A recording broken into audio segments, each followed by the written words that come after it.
नमस्कार। कक्षा तृतीय चतुर्थ पंचम ये तीनों कक्षाओं के लिए है। विषय हिंदी व्याकरण।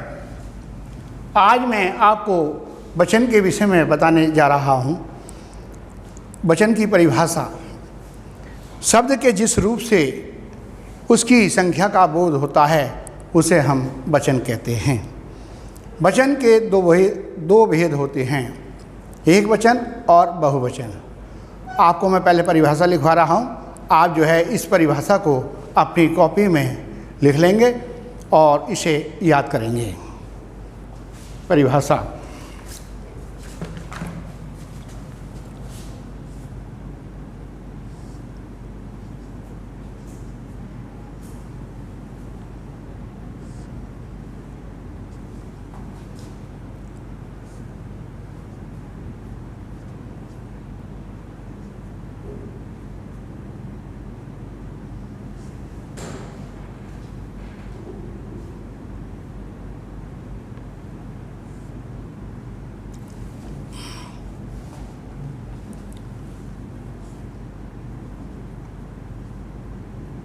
शब्द के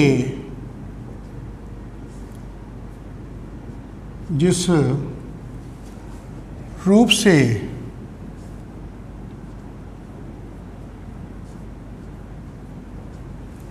से उसकी संख्या का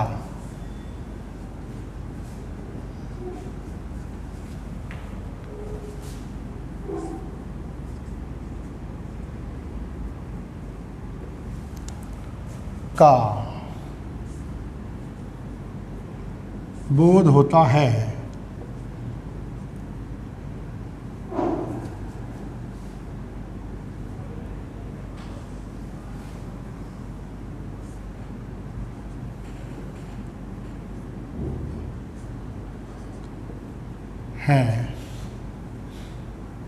उसे वचन कहते हैं।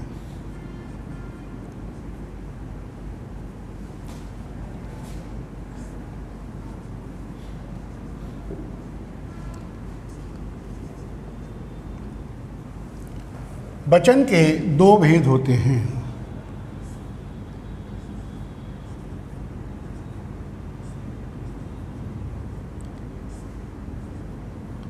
दो भेद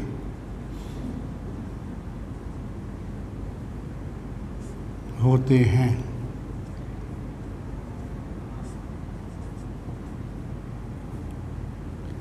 नंबर एक वचन,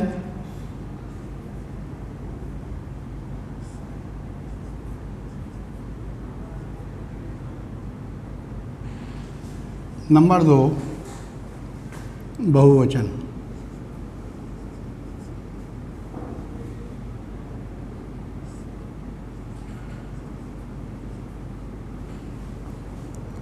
पहला है यानी कि एक वचन।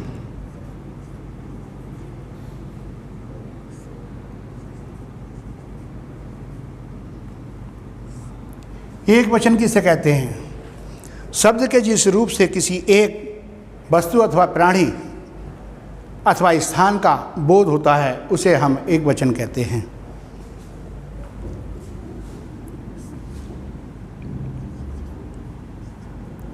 शब्द के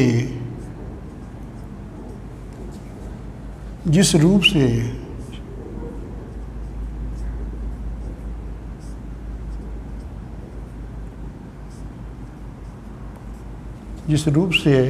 किसी एक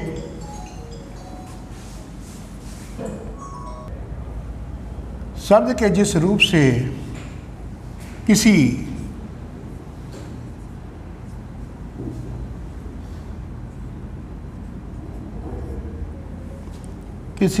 एक प्राणी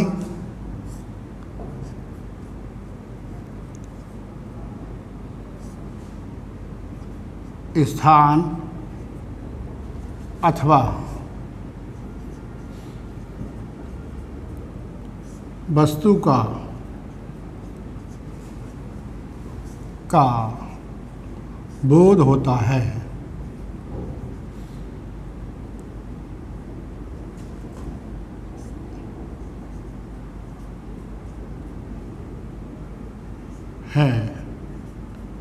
उसे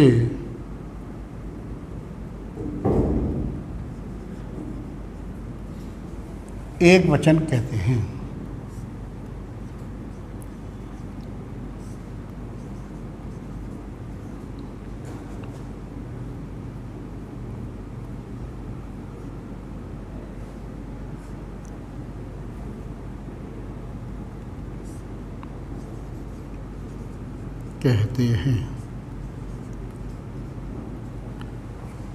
दूसरा है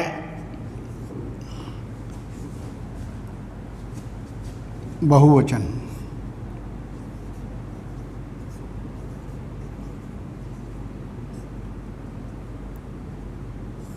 पहले इसे देखिए। शब्द के जिस रूप से किसी एक प्राणी, स्थान अथवा वस्तु का बोध होता है उसे एक वचन कहते हैं। जैसे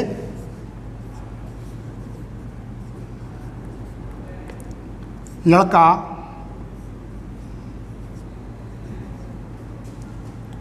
पुस्तक, मुरादाबाद,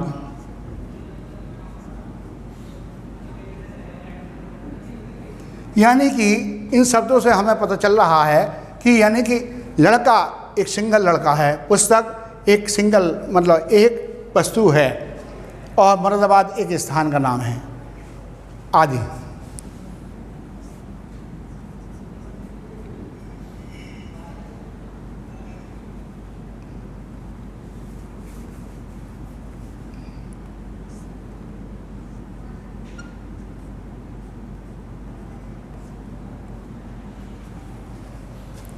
अब है बहुवचन। शब्द के जिस रूप से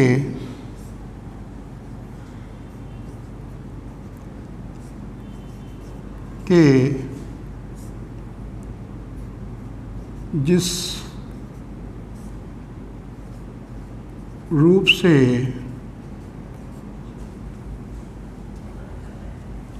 एक से अधिक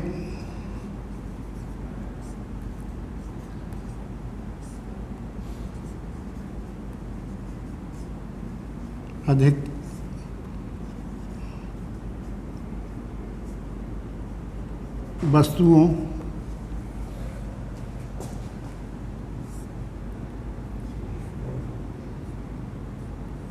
प्राणियों तथा स्थानों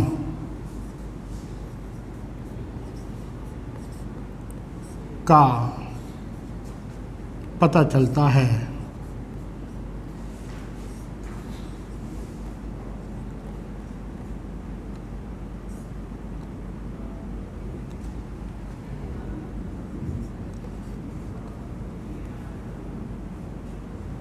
उसे बहुवचन कहते हैं।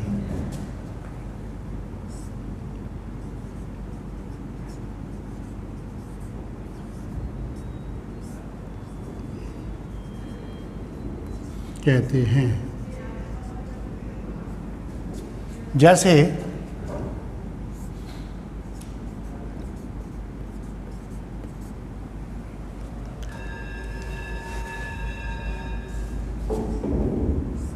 पुस्तकें,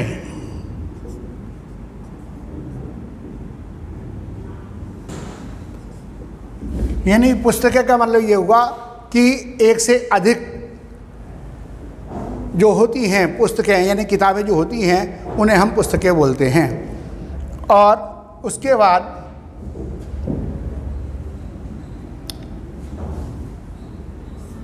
घोड़े,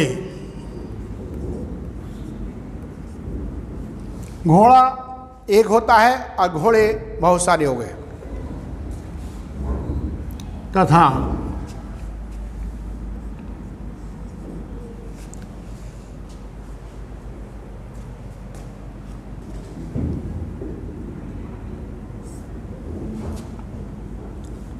विभिन्न स्थान,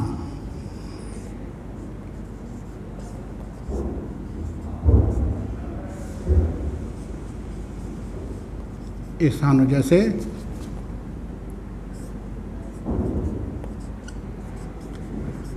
मुरादाबाद,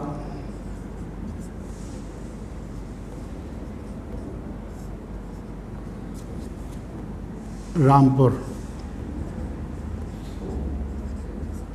यानी कि यहाँ पर दो स्थान आ गए, इसलिए ये बहुवचन हो गया।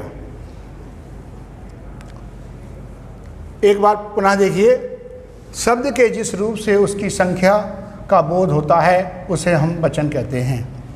वचन के दो भेद होते हैं, एक वचन, बहुवचन। एक वचन शब्द के जिस रूप से किसी एक प्राणी, स्थान अथवा वस्तु का बोध होता है उसे एक वचन कहते हैं, जैसे लड़का, पुस्तक, मुरादाबाद आदि। बहुवचन शब्द के जिस रूप से एक से अधिक वस्तुओं, प्राणियों तथा स्थानों का बोध पता चलता है उसे बहुवचन कहते हैं, जैसे पुस्तकें, घोड़े तथा विभिन्न स्थानों जैसे मुरादाबाद, रामपुर आदि।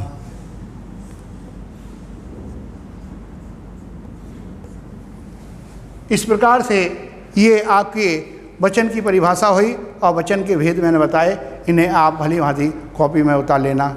नमस्कार।